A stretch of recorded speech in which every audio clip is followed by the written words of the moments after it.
Hello, everyone. We'll get started in about 30 seconds.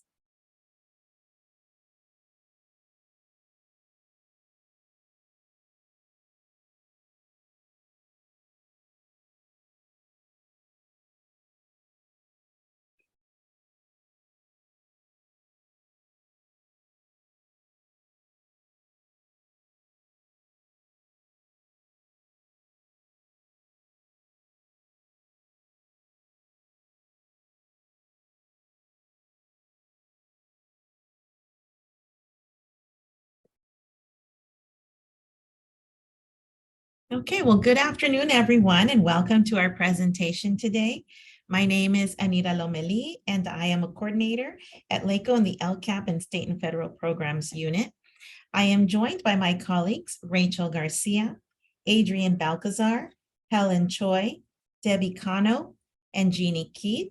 And in case you haven't heard, Bonnie McFarland retired last week. And we're definitely happy for her, but certainly missing her aura with us today. The title of our workshop is Implementing Equitable Services to Eligible Private School Participants under ESEA. And we are happy to provide information on equitable services under the Elementary and Secondary Education Act, amended by ESSA, as we know this is right around the time that LEAs begin consulting with eligible nonprofit private schools to develop an equitable services program. Before we get started, presenting the information, we'd like to go over a few housekeeping items. As usual, please mute your microphones and put your questions in the chat box. We will answer any questions that we can during the presentation in the chat. In addition, we'll answer all of your questions with written responses in a Q&A document that will be emailed to everyone on our listserv. And this is because often the questions we receive require a detailed response, and we may need to get clarification from other departments or the CDE. And we want to make sure that we are providing you with correct information. In addition, the recording of this presentation will be posted on our website and included in the Q&A in about a week's time. Okay, our agenda topics for the day are listed here on this slide. We'll begin with an overview of equitable services and how certain components evolved. Next, we'll go over the ever important process of consultation and provide you with all that is required when LEAs consult with nonprofit private schools. We will also review the how when it comes to determining the equitable share for Title I Part A and for the other federal programs under ESSA. And in conclusion, we'll discuss key requirements as they relate to control of the federal funds, allowable uses, and obligation of funds. Please note that everything listed on this agenda and all which we will be presenting today relates to LEAs and not to charter schools. If you are a charter school and are here today, you are welcome to stay and learn. However, because equitable services are based on school district boundaries and charter schools do not have boundaries, this information will not apply to you.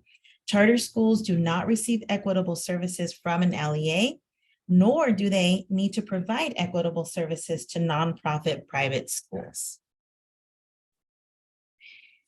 So taking a look at our outcomes for the day, we will be focusing on the district role and responsibilities for equitable services, and that includes requirements related to the design, the implementation, and the evaluation of program services, as well as fiscal control of the program and program funds.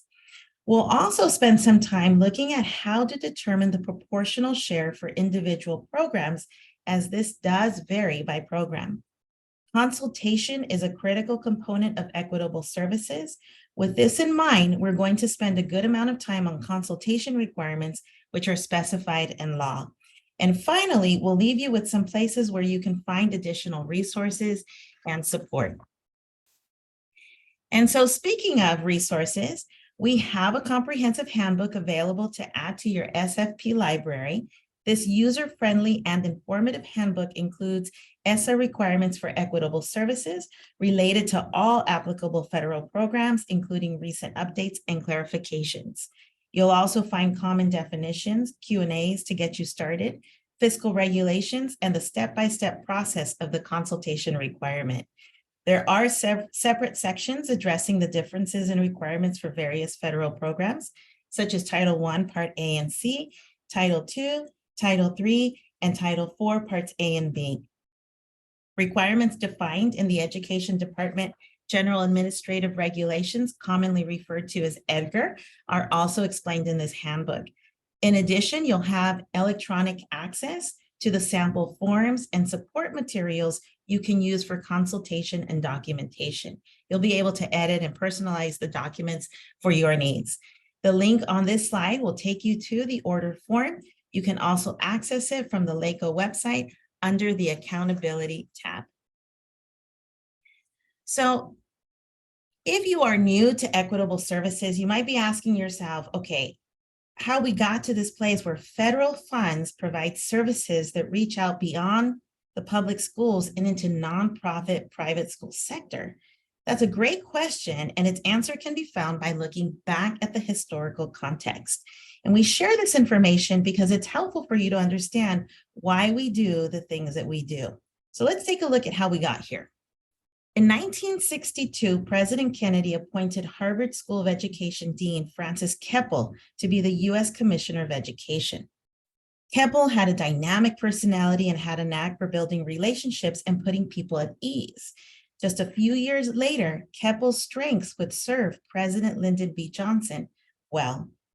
President Johnson's war on poverty included what was to become the Elementary and Secondary Education Act.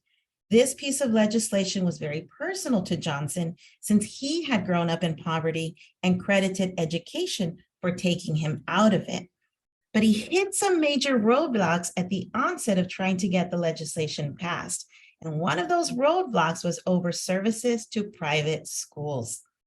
Teacher unions and organizations were opposed to providing funding to private schools. On the other hand, private school organizations and church groups were not opposed to the idea and threatened to block the passage of this act if it weren't included. Enter Frank Keppel. He came up with a compromise that satisfied all of the advocacy groups. His compromise was that federal funds would not go to private schools. Instead, Keppel helped to ensure the legislation was designed in such a way that all children in need at both public and non-public schools would be served. The Elementary and Secondary Education Act was passed in 1965, and getting all sides to a consensus was known as Keppel's Compromise. As you can well imagine, things weren't smooth sailing for ESEA even after Keppel's Compromise. In 1971, we had to implement the Lemon Test, and this came out about over the First Amendment Establishment Clause, which requires that government maintain neutrality towards religion. In the landmark Supreme Court case Lemon versus Kurtzman, a three-pronged test was developed for Establishment Clause cases. Services to private schools had to be secular. They could not advance or inhibit religion, and there could be no entanglement of government agencies with religious organizations.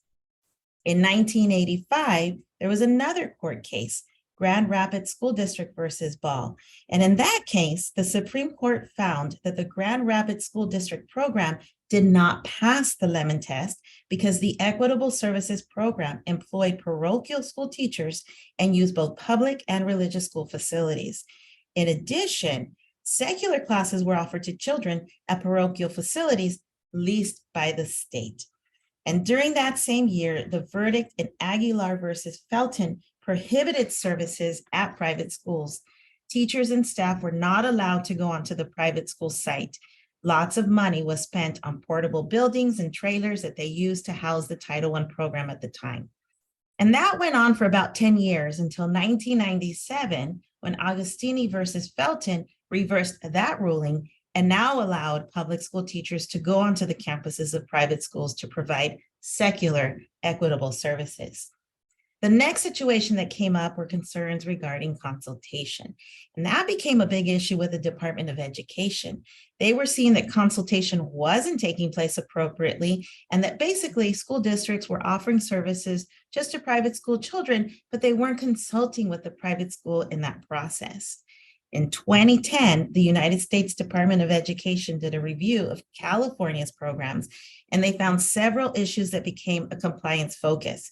For one, districts were not maintaining control of the program and services, which is a requirement, and districts were not determining the equitable share accurately. Also, services provided were benefiting the private school. Services cannot benefit the private school, only the student. Evaluations of the services or program were not taking place, and selection criteria was not effective.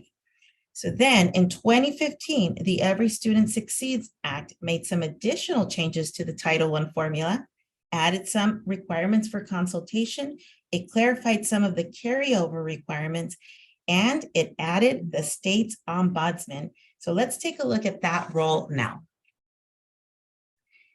The ombudsman, or in California's case, the ombudswoman, was added to ensure that private school children, teachers, and other personnel receive the services equitably in comparison to public schools.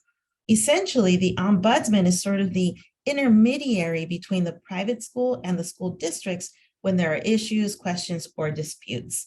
Our ombudsman is Sylvia Hanna, and she can be reached at the email listed on this slide. She's the person to contact if you have questions, if you anticipate a problem, or you aren't sure about something. She may be contacted by either the administrator from the LEA or from the private school. There is a CDE Equitable Services Ombudsman webpage, and it provides you program contacts for other federal programs that require equitable services, along with other pertinent information. And so now that we've reviewed how equitable services came about, we learned about some of the back and forth issues and the need for an ombudsman, we get to, in a nutshell, what are equitable services? Equitable services refer to educational services and resources that are provided to eligible students and teachers in eligible nonprofit private schools using federal education program funds. ESSA requires that access to equitable services be offered to eligible private school students, teachers, and their families, and other educational personnel. However, please note that participation by private schools is not required. Services provided must be allowable and comparable to those services provided to public school students and teachers participating in the program. The services can be different from those services provided to public school participants, as services are based on the needs of private school students and teachers. Services provided must also be evaluated for effectiveness. It's also important to note that any services provided must be secular, neutral, and non-ideological, and services must also supplement and in no case supplant the basic level of services that the private school is responsible for providing to their students, staff, and parents. Additionally, funds may not be provided directly to a private school. Equitable services only apply to federal funds and not to any state funds. Listed on this slide are the ESSA programs to which they apply. As you can see, most are formula grant programs, but the requirements also apply to Title IV Part B, which is the 21st Century Schools program. This is a competitive grant program. The requirements for each of the programs we saw on the previous slide follow the program requirements for public schools, with some exceptions regarding allowability of costs.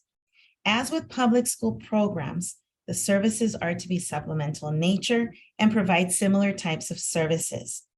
And these are some important questions to ask, however. Does the service or program increase academic achievement?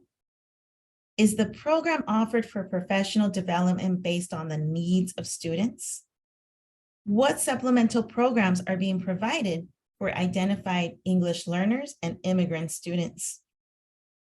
What is the supplemental Title IV program, and does it support a well-rounded education, improve school conditions for student learning, or effective use of technology? The bottom line is that you don't start with the funding. You start with the needs of students and the services that will increase academic achievement. As you will see later in this presentation, Title I is significantly different in how funding is determined and how services are provided. This is primarily because Title I is a school-level program, so eligibility is based on individual students and whether or not they reside in the attendance area of a district-identified Title I public school. For Title I only, you may need to service eligible students attending nonprofit private schools outside of the district boundaries. In today's presentation, we will provide you with specifics regarding equitable services for Title I programs and the specifics for the rest of the federal programs, which do differ from the Title I in this regard. Thank you so much for your attention. Next, Rachel will be discussing the requirement of consultation. Thank you, Anita. Good afternoon, everyone. So in this section, as Anita mentioned, we'll be taking a look at the consultation process. So under ESSA, LEAs are required to consult with private school officials regarding the provision of equitable services. And consultation is not something that just happens once a year. It must be ongoing. So this means that consultation must occur during the design and the development of the program, as well as throughout implementation of the program. And really, the consultation process helps to establish clear guidelines regarding how equitable services will be provided for each applicable program.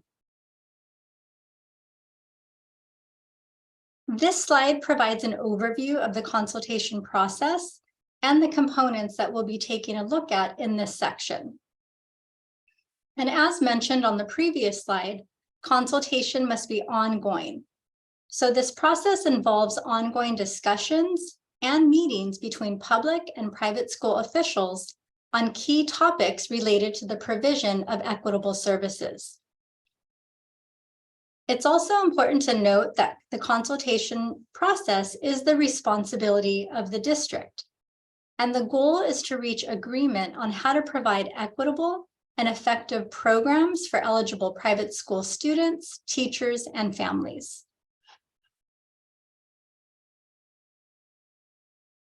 So the first step in the process is to identify eligible private schools. Now, only nonprofit private schools that have submitted an affidavit to the CDE may participate in equitable services. And so there are a few ways to access the list of eligible private schools. So the first link on the slide will take you to the CDE website where you can access a list of all private schools with an affidavit on file. The second link is a searchable database that allows a search by district for the private schools located within the district's boundaries. A county password is required to access this database. And so we've listed the password for LA County on the slide, but other counties must contact the CDE private school office for their specific county password. We've also heard that the CDE updates this list in March. So it's important to note that if you've already checked the list or database to get started on the consultation process for next year's services, you'll want to double check it again just to see if any new schools were added to the list. And another thing to keep in mind is that the CDE does not verify the accuracy of information on the affidavits. The CDE expects districts to verify the accuracy of student enrollment data and tax-exempt status through the consultation process. And this expectation is noted on the Consolidated Application Nonprofit Private School Consultation page that gets submitted in the Spring Con app.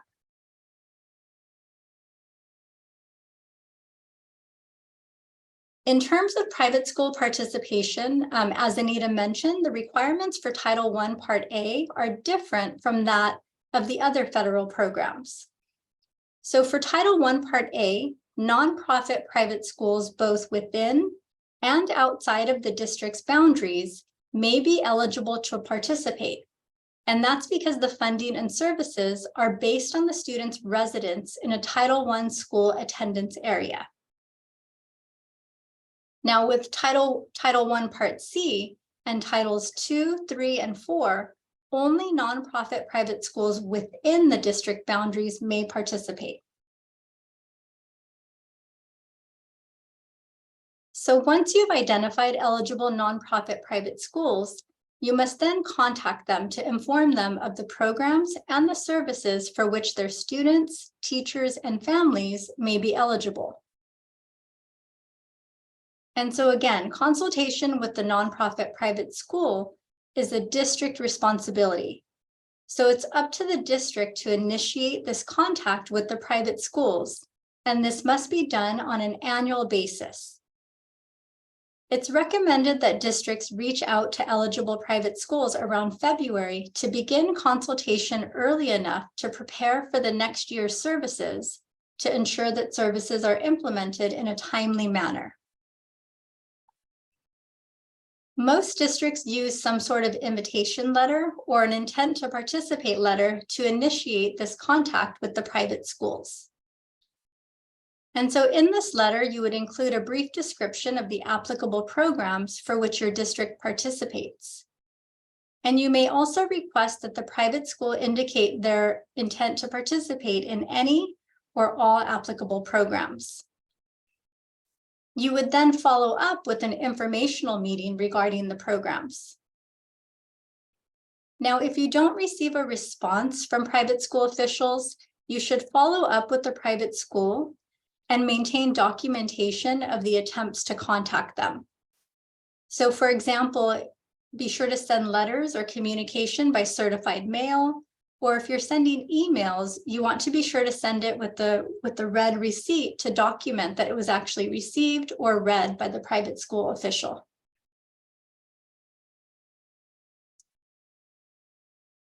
The intent to participate letter should then be followed up with an informational meeting to provide more specific information about the programs that private school students, teachers, and families may be eligible to participate in, as well as the procedures for participation.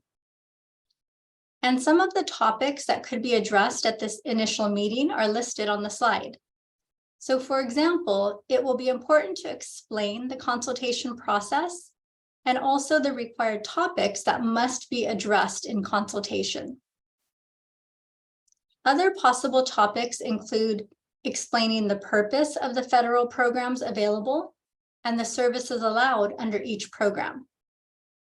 Also explaining that the district is responsible for developing, implementing, monitoring, and evaluating the programs.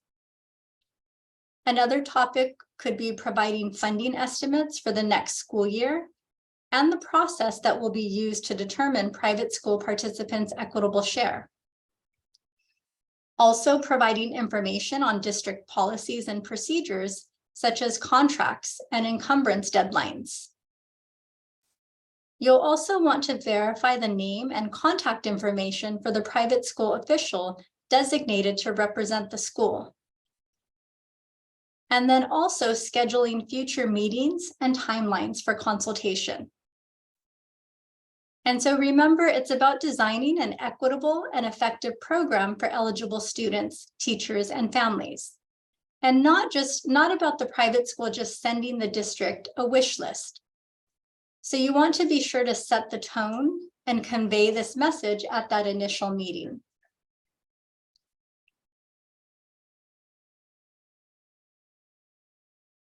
In order to ensure that consultation is timely and meaningful, it must begin early enough to prepare for the next school year. So consultation must occur before the district makes any decision that can impact the participation of private school students, teachers, other educational personnel, and families. And again, it must be ongoing throughout the year to ensure effective implementation, as well as the evaluation of services. And so it's also important to keep in mind that a unilateral offer of services by a district with no opportunity for discussion or the application of a blanket rule is not adequate consultation. So effective consultation really provides an opportunity for all parties to express their views and to have those views considered.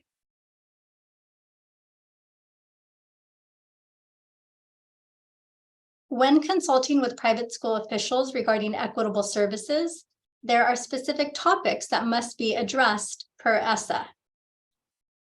And so on this slide, the topics listed are required for all federal programs. So during these ongoing discussions and meetings, district and private school officials will need to discuss how the private school students' needs will be determined. What services will be offered and how? Where and by whom will they be provided? How will the services be assessed, and how will those results be used to improve services? Also, the size and scope of services, and then how and when the district will make decisions about the delivery of services.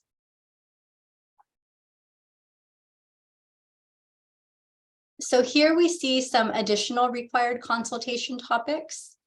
And so the 3 in the pink area are required for all federal programs, whereas the 3 topics in the gray area are only applicable to Title I. So for all programs, consultation will need to address how disagreements will be addressed in writing.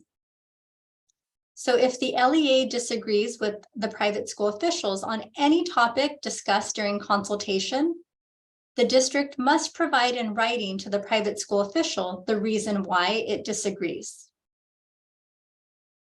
And consultation must also address whether the LEA will provide services directly or through a contract with a third-party provider, and whether to provide equitable services by pooling funds or on a school-by-school basis. It's also important to note that the LEA and private school officials must agree to the pooling of funds through consultation, and the LEA may not unilaterally make the decision to pool funds. Then for Title I only, consultation will need to address the method that will be used to determine low-income children, when the services will be provided, including the approximate time of day, and then also whether to consolidate Title I equitable service funds with funds available under other programs. And keep in mind that this does not mean that districts are able to consolidate funds across programs, but rather to coordinate the use of funds to maximize services.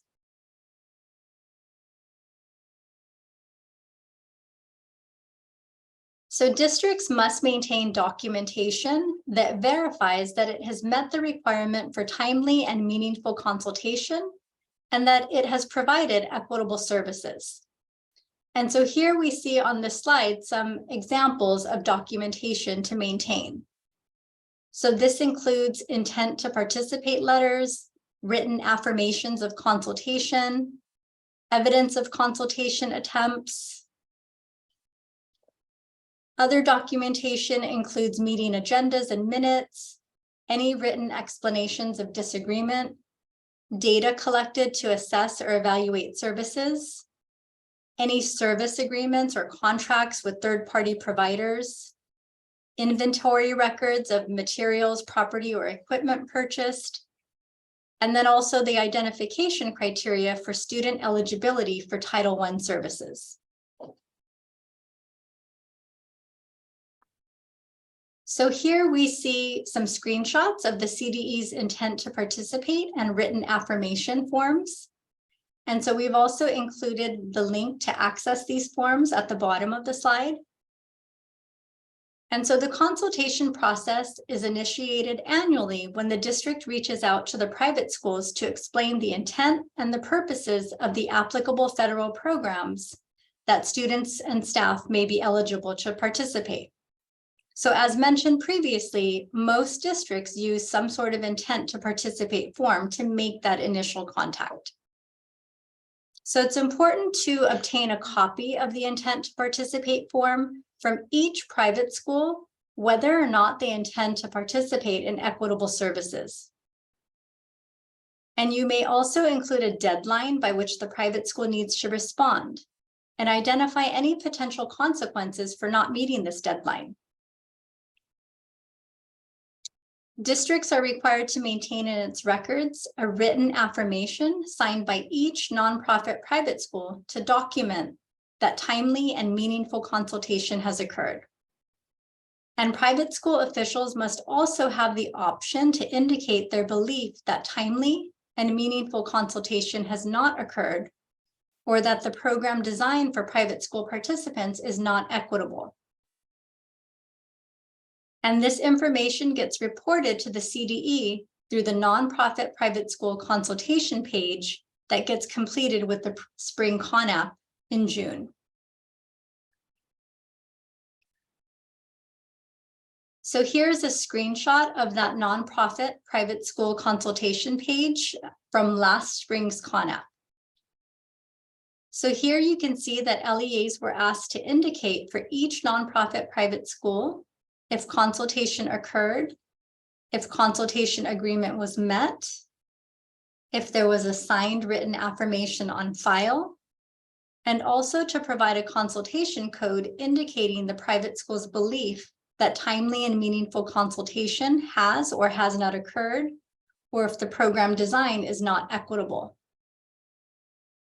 So as you're beginning the consultation process with private schools for programs and services for the 2023-24 school year, you'll want to keep in mind that you'll be reporting this information to the CDE in this spring's CONAP. And then it's also important to note that you should be sure to maintain documentation from private schools that decline services, and also documentation of attempts at consultation with those private schools that don't respond to you.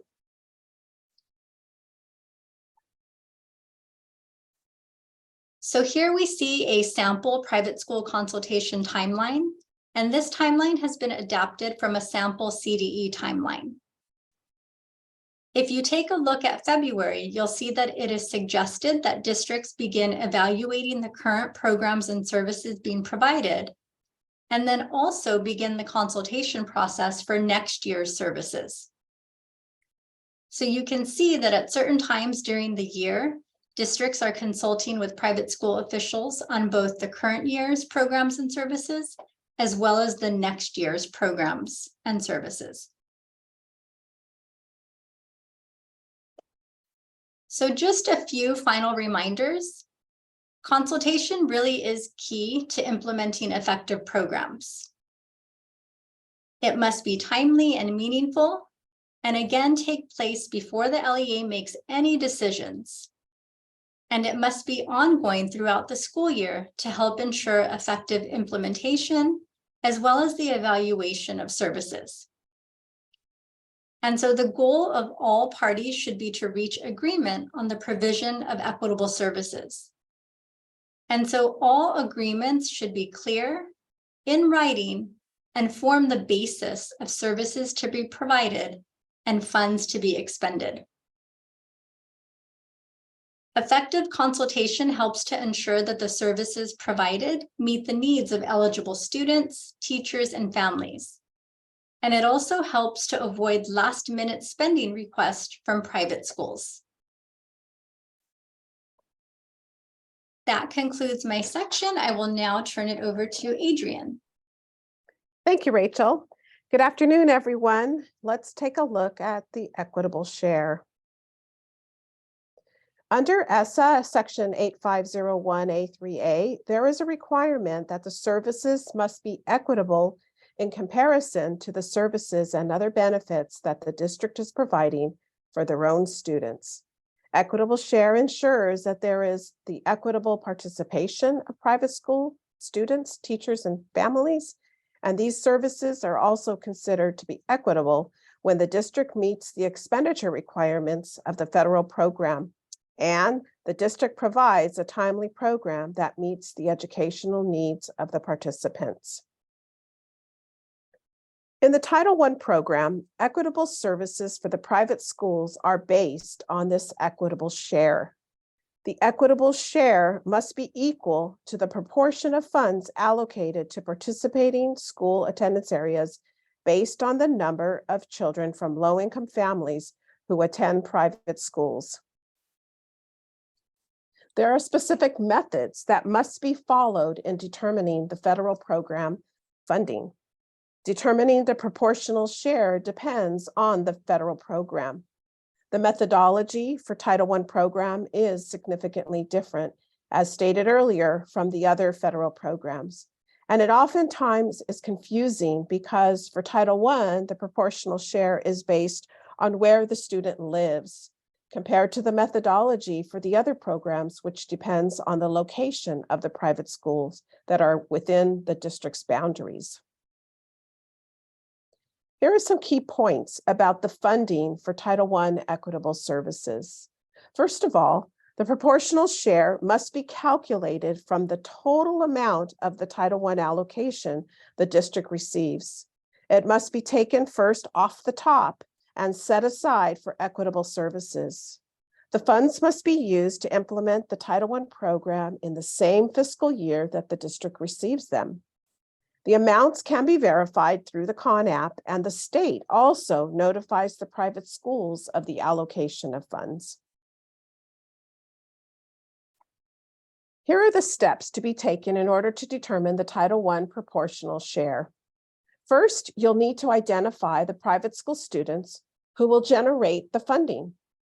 You will need to know who are the low-income families in the eligible private schools within your district and the adjoining districts. Next, you will need to consult with the private school in order to determine what method you will use to measure the poverty. Together, you will decide if you are going to use the same method as public school students, or a survey of private school parents asking for income data, a low-income percentage of each participating public school attendance area, or an equated measure of low income correlated with the measure of low income used to count public school children. After you have agreed on what method to measure poverty, you will need to collect the poverty data from the private schools and the families.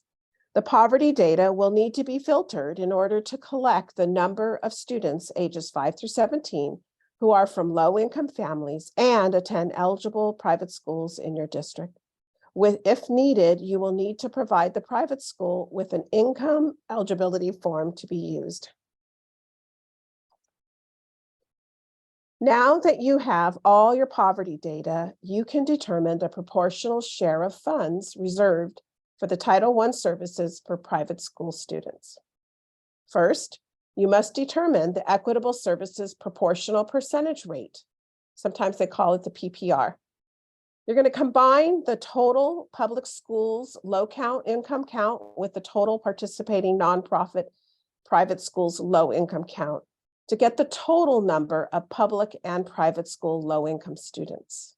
Then you will divide the number of low income private school students by the total number of the public and private school low income students. And this will give you the proportional percentage rate. Then step 2, then you will multiply the proportional percentage rate by your total Title I Part A entitlement.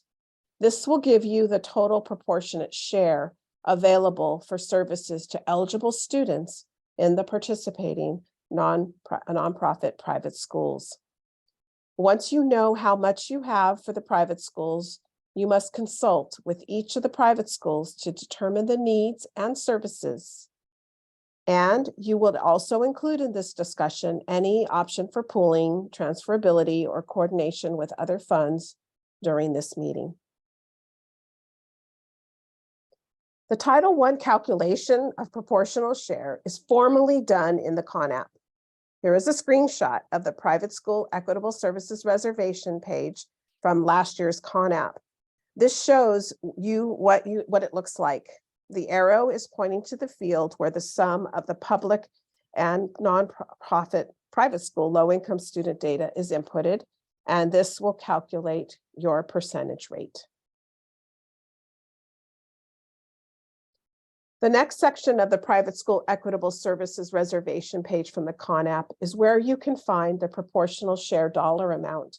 This will calculate the proportional share of your equitable services reservation. Here is a graphic that shows a visual explanation of who generates the funding for the private schools. In the blue, this district has Title I schools and non-Title I schools within its district boundaries. Next, let's look at the private schools. There are private schools whose physical location is within your district's boundary, and in the green, you can see other private schools adjoining or surrounding the district. Now we're going to look at the 6 students. Let's say they are all low-income students. Students 1 through 3 live in the attendance area of a school that is a Title I school. Students 4, 5, and 6 live in the attendance area of a school that is not a Title I school. So let's see which students actually generate the Title I funds. Low-income students 1, 2, and 3 all live in the Title I school attendance area. And because they live in the Title I school attendance area, all 3 of these low-income students would generate Title I funding, no matter which private school they attend. Remember, where the student resides is what determines whether or not they generate funding for the private school. Now let's look at low-income students 4, 5, and 6. They all live in a non-Title I school attendance area.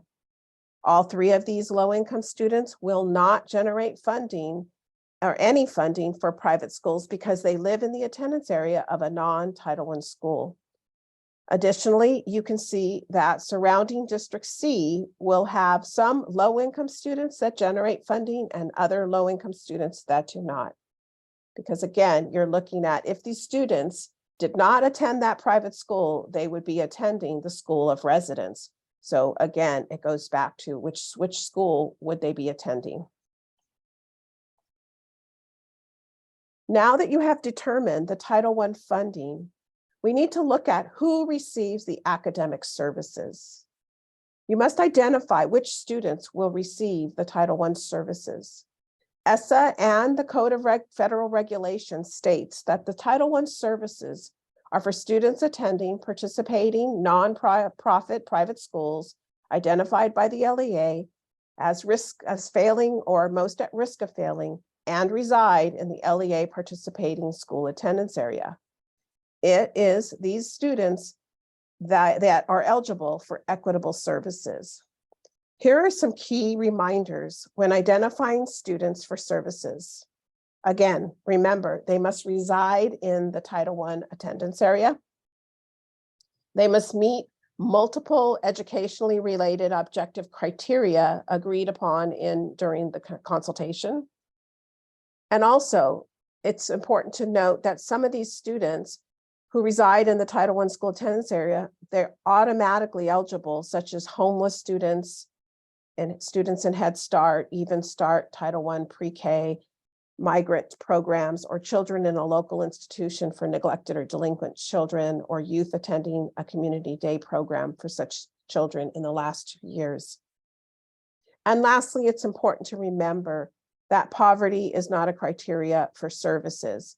Again, it's for the failing or most at risk of failing using the multiple educationally related objective criteria. Now, when you are providing the Title I services, remember it must be based on a needs assessment and through consultation. Also, your Title I program is run using the Targeted Assistance School model. If you're hiring your own district employees to provide the Title I services, they must meet the state credential requirements. And lastly, remember, you are implementing your Title I program at the nonprofit private school. You may not just provide materials and supplies. It's not a pot of money. You are implementing your Title I program. So let's check for understanding. Again, let's look at some examples of who generates funding and who receives services. Student number 1, This student is a low-income student that lives in a Title I school attendance area and is high achieving. Do they generate funding? Yes. Do they receive Title I services? No. They are not failing or most at risk of failing as defined in ESSA and the Code of Federal Regulations. What about student number 2? This student is a low-income student that does not live in a Title I school attendance area, but is low achieving. Do they generate funding? No. Do they receive Title I services? No, they do not, because they are not part of, they do not live in a Title I school attendance area. And student number 3. This student is a high income student that lives in a Title I school attendance area, but is low achieving. Do they generate funding? No. Do they receive Title I services? Yes, because they are failing or most at risk of failing as defined in ESSA and the Code of Federal Regulations. Another fiscal requirement has to do with the parent engagement reservation. If you receive a Title I Part A entitlement of $500,000 or more, there is a Title I parent engagement reservation requirement. Here is a screenshot from the bottom of a private school equitable services reservation page on the Khan app. This is where the Khan app addresses parent engagement.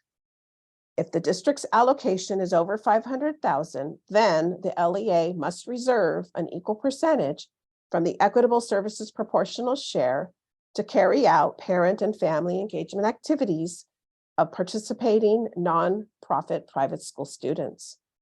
If the district receives less than $500,000 and you are serving nonprofit private schools, you may reserve, but you are not mandated to. Again, you want to work in collaboration with the families at the private schools so they can support the students. And now Rachel will continue with the explanation of the equitable share for the other federal programs. Thank you, Adrienne. So next we'll be taking a look at equitable services for Title I Part C, as well as Titles 2, 3, and 4. So as mentioned earlier, for Title I Part C and Titles 2, 3, and 4, only nonprofit private schools within your district boundaries are eligible to participate. So for these programs, there is no requirement to contact private schools outside of your district boundaries as you would for Title I Part A. This graphic illustrates which private schools would be served by your district for Title I Part C and Titles 2, 3, and 4. So in this scenario, your district is in the blue area, and you have districts A, B, and C surrounding you in the green area. There are also a number of private schools all around. So which private schools would you need to reach out to? Since you are only required to serve private schools within your boundaries for these programs, you would only have to reach out to private schools 1 and 2 in this scenario. This is in contrast to Title I Part A, because as Adrienne explained, with Title I Part A, you also reach out to private schools in surrounding districts because the services follow the students who reside in your district's Title I attendance areas, but may be attending schools outside of your district boundaries. But again, with these federal programs, you would not need to serve any of the private schools outside of your district boundaries. Now we'll be taking a look at each of these programs. So for Title I Part C, again, you're only required to serve eligible students attending private schools within your district's boundaries. The CDE Migrant Education Program Regions and Migrant Education Program LEAs assist participating nonprofit private schools in identifying eligible migrant students. And Migrant Education Program funds are used to provide supplemental services or other benefits on an equitable basis to eligible migrant children and their teachers and other educational personnel. And like the other programs, these services must be determined through the consultation process and must also be based on the student's needs. And so just to name a few examples of services and allowable activities, that might include after-school interventions, health services, parent workshops, and professional development for teachers of eligible migrant students.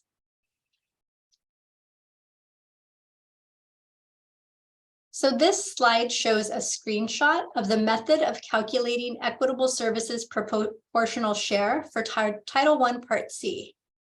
And it provides a walkthrough of the steps for calculating the equitable share.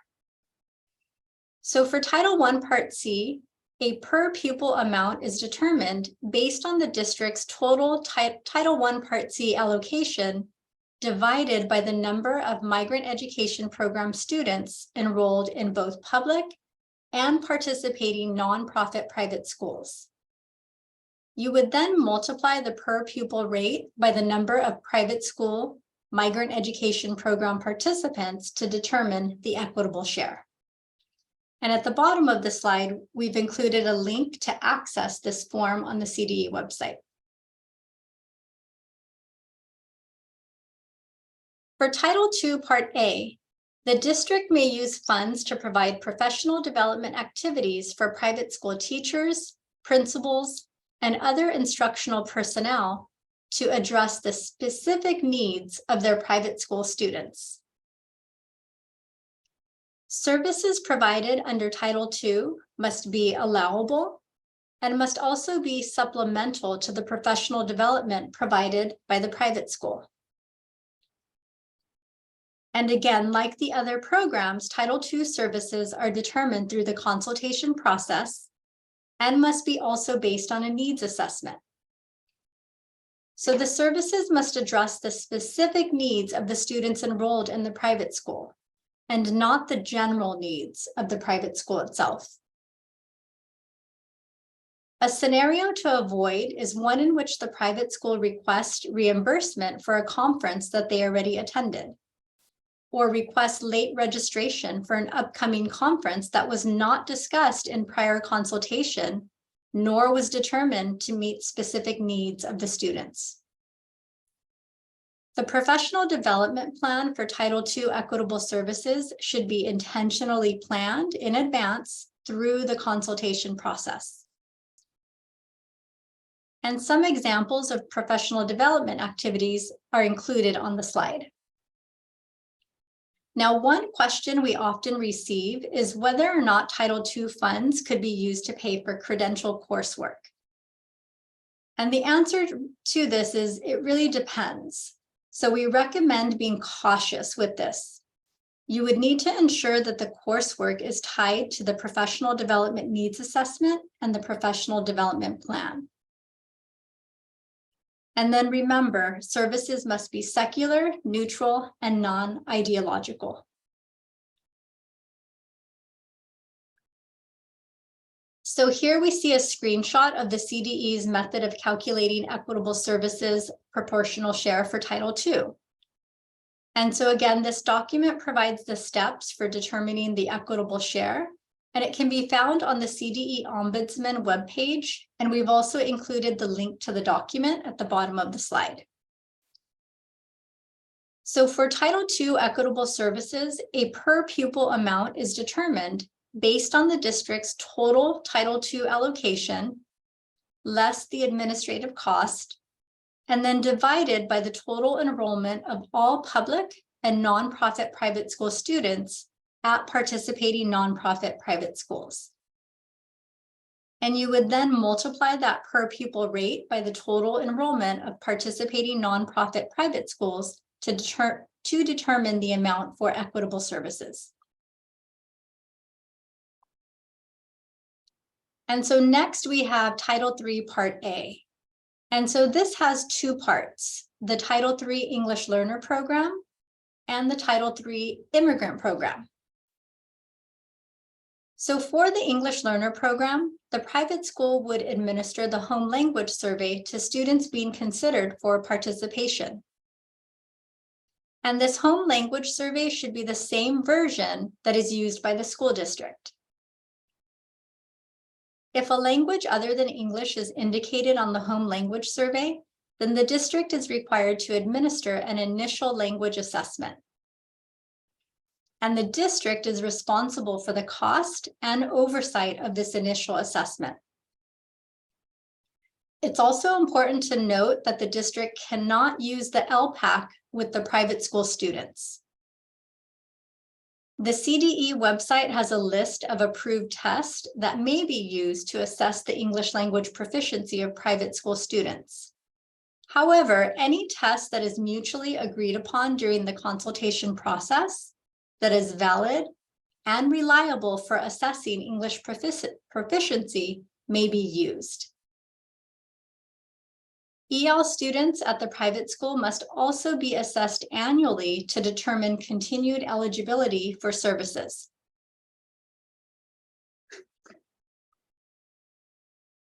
Private schools may be eligible to participate in the Title III immigrant program if the private school submitted the Student National Origin Report, also known as the SNOR, with the number of eligible immigrant students, and if it is located within the boundaries of an LEA that is eligible for and also receives funding for the immigrant student program. And private schools submit the SNOR to the CDE via an online reporting system.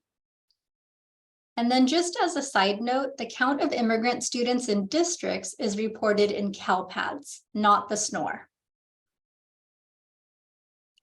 And then for your reference, ESEA defines immigrant students as students who are aged 3 through 21, were not born in the US or US territories, and have been attending a school in the US for less than 36 cumulative months. And we've included links on the slide for the CDE web pages that provide additional information on equitable services for the Title III English learner and immigrant programs. So Title III funds are meant to provide supplemental language instructional services for English learners and support for immigrant students. And so through the consultation process, the district and each private school will develop a memorandum of understanding that at a minimum describes the services and products to be provided, as well as the estimated cost and when the services will be provided. And so we've also included a link to the CDE sample MOU for your reference. And then a few examples of Title III services might include assessing English learners, small group instruction, after-school tutoring, professional development for teachers of English learners or immigrant students, and parent and family outreach. But again, services need to be determined in consultation and again, based on the needs of the students.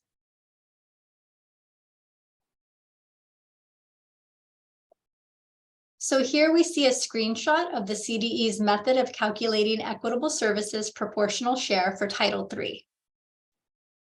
And for Title III, the proportional share is calculated based on the per pupil allocations for the English learner and/or immigrant students enrolled in both public and participating nonprofit private schools. It's also important to remember that there is a 2% cap on administrative cost for Title III. So you'll want to keep that in mind when you're calculating the proportional share for Title III. The private school should receive an equivalent amount of products and services for each of the English learner and immigrant students served, as the public school receives for each of its English learner and immigrant students, based on the per pupil allocation and student needs.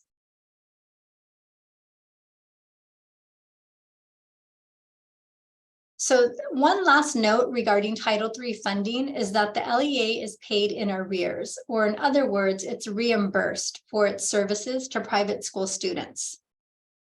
The CDE collects data in the consolidated application on the number of nonprofit private school English learner and immigrant students served in the current year, and then adds this number to the public school count when calculating the following year's award amount in order to reimburse the district for services provided to English learner and immigrant students. And so lastly, we have Title IV Part A. And so the purpose of this program is to provide students access to well-rounded educational opportunities, to improve school conditions for student learning, and to improve the use of technology to improve academic achievement and digital literacy of all students. So services for private school students and teachers may focus on one or more of these areas. However, this is something that must be determined through consultation and again, based on the needs of the student or a needs assessment. It's also important to note that the percentage requirements that apply to each of the Title IV program areas for districts that receive over $30,000 in Title I funds do not apply to private schools.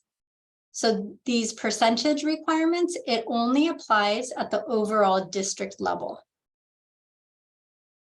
And then also on the slide, we've included a few examples of Title IV services that this might include. So college and career guidance counseling, school-based mental health services, professional development on the effective use of technology.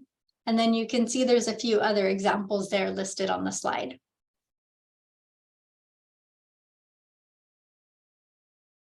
And so here again, we see a screenshot of the CDE's method of calculating the equitable services proportional share for Title IV. And so like the other samples shown, it provides a walkthrough of the process for determining the equitable share amount.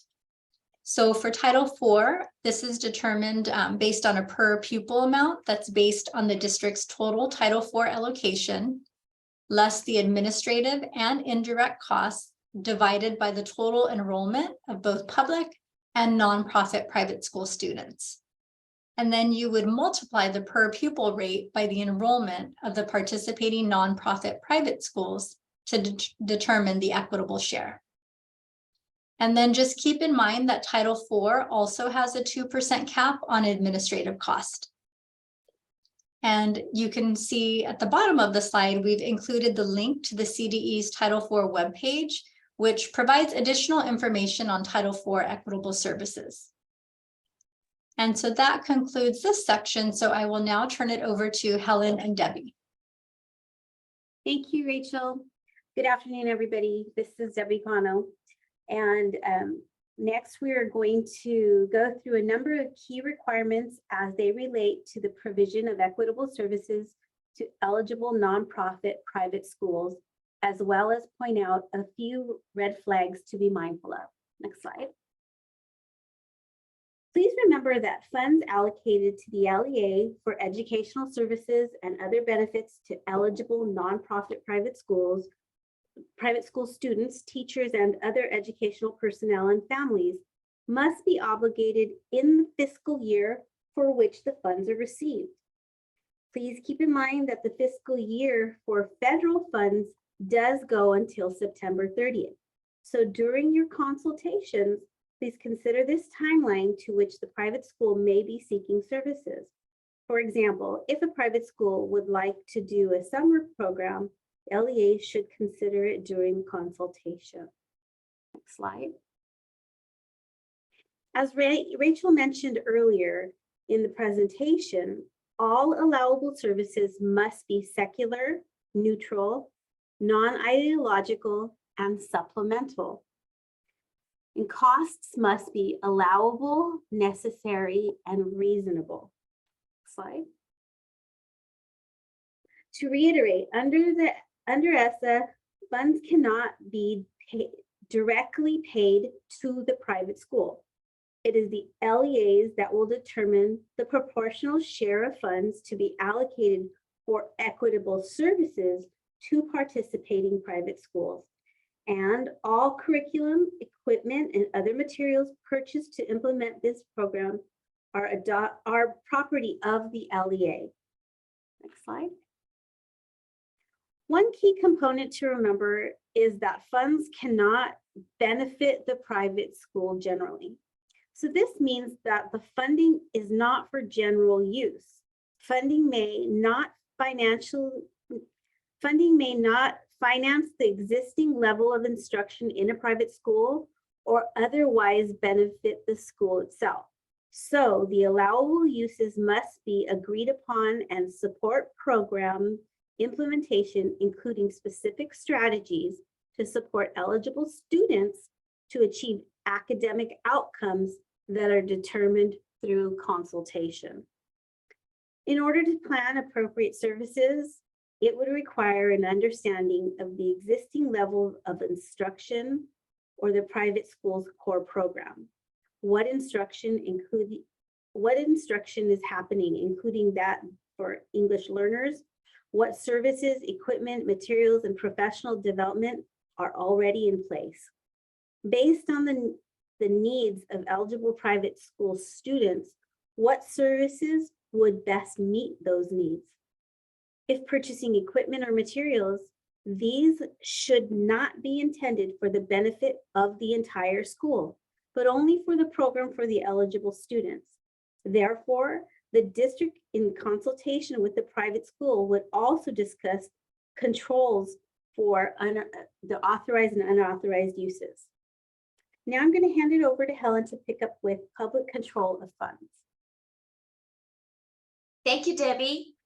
So public control of funds means that the LEA must retain control of funds for equitable services and title to materials, equipment, and property purchased with such funds. In other words, no funds may go directly to a private school.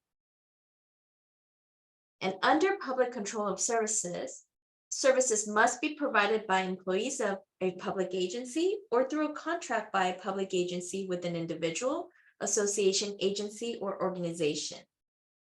During the consultation, it is decided that if it is decided that a third-party contractor is to be used, the contract is between the LEA and the contractor in the provision of those services. The employee, the person, association, agency, organization, or any other entity shall be independent of the private school and of any religious organization.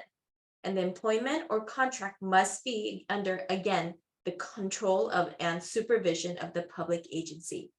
Private schools should not be the ones signing the contract. So control over equipment and supplies can become problematic for many reasons, including the requirement that these materials and supplies are not to benefit private schools. So the funds are to meet the specific needs of eligible students, and again, not the needs of the private school or the general needs of the students. So when going through consultation, the need for certain equipment or supplies are determined. How do you ensure administrative control?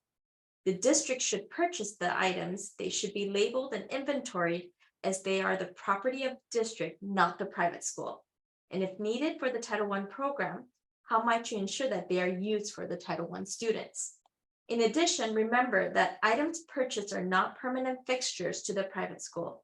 They must be removable without remodeling, as they should be able to be removed when the program is no longer in place or no longer needed. One of the things to be careful with equipment is that the longer items is at the private school, the item begins to feel like they belong to the private school.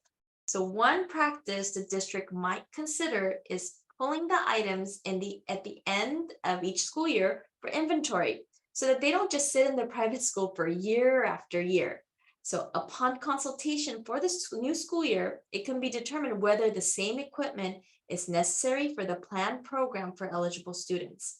And district must label a property of the district under Title I. And again, how would you ensure that it is not used for general needs of private school, but for the needs of the Title I students?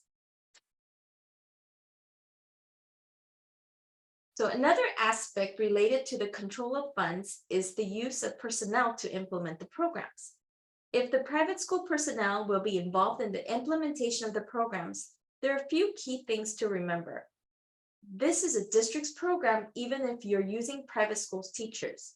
So, and therefore, the services performed should be under the supervision of the district, meaning the program should be monitored and involve program visits.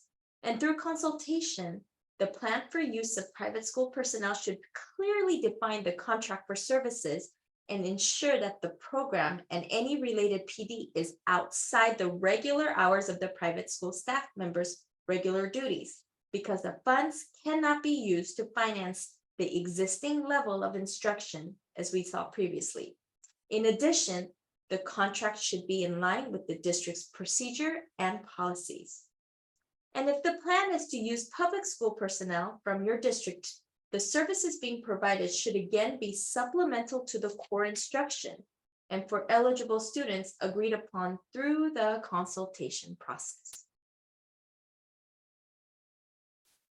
So there are a few important fiscal control reminders related to staffing implementing programs. Private school teachers hired should be working again outside the regular duty hours, and because the program cannot be used to finance existing services. With workshops and conferences, the district may reimburse the employee directly, but never the private school directly. In such cases, substitute teachers cannot be funded because the sub will be handling services for the benefit of the school and not to specific eligible schools. Also, for payment to private school staff attending PD, they must only be paid in stipend hours for attended hours outside their regular hours, and again, paid to the teacher and never to the private school. So other physical reminders. Under ESSA, LEAs can charge reasonable and necessary administrative costs. And because equitable share is taken off the top of the total allocation, an LEA may reserve funds from the proportionate share, an amount that is reasonable and necessary to administer the program. This should be part of the consultation. And for questions of carryover, ESSA requires that the LEA to obligate funds for equitable services in the year which they are appropriated. The process of consultation should ensure throughout the year that the intended plan is progressing and delimit situations in which the funds are left unspent. And according to federal guidance, there may be extenuating circumstances in which the LEA is unable to obligate all funds, and then the funds must be used for equitable services for the following year and subject to consultation. And with supplement and not supplant, services are not to take place of district services and not to benefit the school applies, so that the general idea is that the services cannot replace or finance the existing level of instruction at the school or basic services. And with transferability, the key idea is that the district must consult with private schools before making any decisions to transfer funds. So interagency agreements. Because Title I, Part A eligible students may attend private schools in adjoining districts, the LEA of residents may arrange to have services provided by another LEA.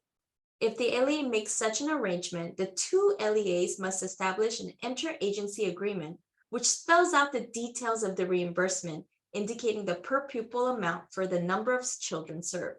The LEA of residents must reimburse the LEA that provides the Title I services at the per pupil amount rate of the Title I Part A participating school attendance area of the student's residence.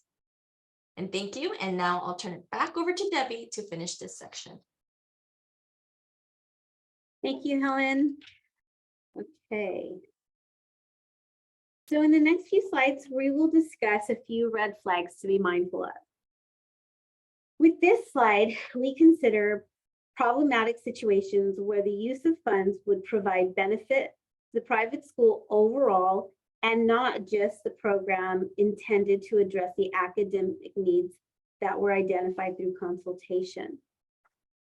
Funding is not for general use. Allowable uses must be agreed upon and support program implementation, including specific strategies to support Title I students to achieve academic outcomes that are determined through the consultation process. Purchase of items for general use at the private school, such as library books or whiteboards for classrooms or computers and software placed in the classroom, are purchases that provide an overall benefit to all of the students in the school, which is not allowable in an allowable use of Title I funds. Additional red flags include using Title I funds at the private school for general instruction or curricular workshops, or general data analysis training for all teachers, or providing for general courses leading to teacher certification. In all these instances, the actions would benefit the entire school or the entire classroom without regard to eligibility for services. Such use of Title I funds clearly would not focus on the targeted program design through consultation to address specific needs of Title I students at the private school, and therefore are not allowable. Funding is not intended for general use. Next slide, please. So some red flags that might signal a lack of district control are the private school officials are signing timesheets. This is a red flag that the LEA is not maintaining their legal oversight for services being delivered and planned through consultation. If contractors are determining services that are going to be provided, this does not indicate district control. All services to be provided, whether by the district employees or through employees contracted with the LEA to implement a specific program, need to be developed through consultation. Outside contractors should not be the ones who determine the programs to be provided or the areas to be addressed, and then charge the district for those services. Similarly, another red flag would be if the private school officials are telling the LEA they arranged for a PD and are sending an invoice. If there was no discussion during consultation prior to the private school staff attending that particular PD, then this would be a signal that the PD was not provided as part of the program's plan designed through the consultation. Likewise, budgets and purchase orders submitted to the district from private school officials are problematic as they do not reflect consultation for the program development and related services to be provided. Sending invoices to the LEA makes it apparent that the district is not maintaining control of funds. Districts must maintain control of funds, materials, and equipment. Okay, next slide. We're already over there. Once all services are planned through consultation, there is a requirement for districts to conduct program evaluation. Often there is no program evaluation of equitable services in private schools. Lack of program evaluation can be a big red flag. Consultation that does not develop and include the process and the metrics that will be used for evaluation to reflect on program implementation and effectiveness can be a first sign that the district is not prepared to, nor intending to, evaluate the district's program at the private school as required. Additionally, without measurable benchmarks, including and agreed upon when designing the program evaluation process during consultation, it will not be clear what data the LEA plans to use, nor how the LEA plans to analyze the results with the private school to inform the LEA and private school community about the impact of the strategies and how to modify or improve the program for the following year. Just as is done in the public school, a program evaluation should impact the decision for how services are planned in the following year. Also, when data for program evaluation is limited to only collecting pre and post test scores and does not include multiple measures and a process to reflect on multiple data sources and program implementation necessary to determine program effectiveness, it does not support the required and purposeful program evaluation. So districts must evaluate and adjust annually based on their objective data. Next slide. A nonprofit private school official has the right to file a complaint to the SCA that the LEA did not engage in consultation that was meaningful and timely, or did not give consideration to the views of the nonprofit private school official, or did not make a decision that treats the nonprofit private school students equitably. This follows the LEA's uniform complaint procedure. And if the LEA disagrees with the views of the private school officials with respect to an issue pertaining to the consultation, the LEA shall provide in writing to such private school officials the reason why the LEA disagrees. Slide. A private school may meet with the LEA and attempt to resolve the issue and may file a complaint with the LEA. The private school may contact the state's ombudsman to seek resolution for a complaint using the state's complaint process, and depending on the outcome, a private school may appeal the decision to the state educational agency to the U.S. Department of Education. Next slide. So here we've provided the links to several resources on equitable services. The CDE Equitable Service Ombudsman webpage has quite a few resources, including frequently asked questions. Links to the Equitable Services webpage for Title I, II, and III, and the method for calculating the Equitable Services proportional share for each of the applicable programs. We've also included the links to the Equitable Service FAQs for Title I, II, and III, as well as the links to the updated Title I Equitable Services non-regulatory guidance from the U.S. Department of Education. Next slide. And lastly, a few things that can make a big difference. First, we want to address the language we use around equitable service. The language we use can make a big difference in the perception of both the public and private school officials engaged in this work. While there may be a tendency to say things like, that's the private school's program, or the private school hasn't spent their funds, changing that instead to, these are the services we have planned for the private school students and teachers. That helps to underscore the importance of consultation and the district control over the programs. Instead of referring to the private school's materials and equipment, public school and private school officials should refer to the materials as being on loan from the district to support the services to eligible private schools. As once those materials are no longer needed, or the services or number of eligible students change, the materials and equipment would need to be returned to the school district. And instead of saying it's the private school's contractor, we would want to reframe it as the services being provided to eligible students based on their identified needs.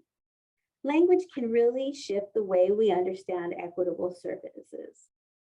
Also, this final slide offers us a reminder of the importance of those initial meetings, which can really set the tone for the year. It's important to set those clear policies and procedures, including how consultation will be used to hear the needs of the private school and come to the agreements on the plans for implementation and evaluating the program. Many of you have established a great professional working relationship with your private schools, and that in the end can make all the difference by establishing that trust so that the focus is first and foremost on serving the students in your area. That concludes our presentation. And again, we thank you for joining us, and we thank you for your questions in the chat. We will prepare responses and send out and follow up with Q&A as soon as we can and post the recording of this workshop. Our contact information is also on the next slide. And as always, we encourage you to reach out with any questions or support you need. We will leave the chat open for a few minutes for any last minute questions, but otherwise, thank you and have a wonderful afternoon.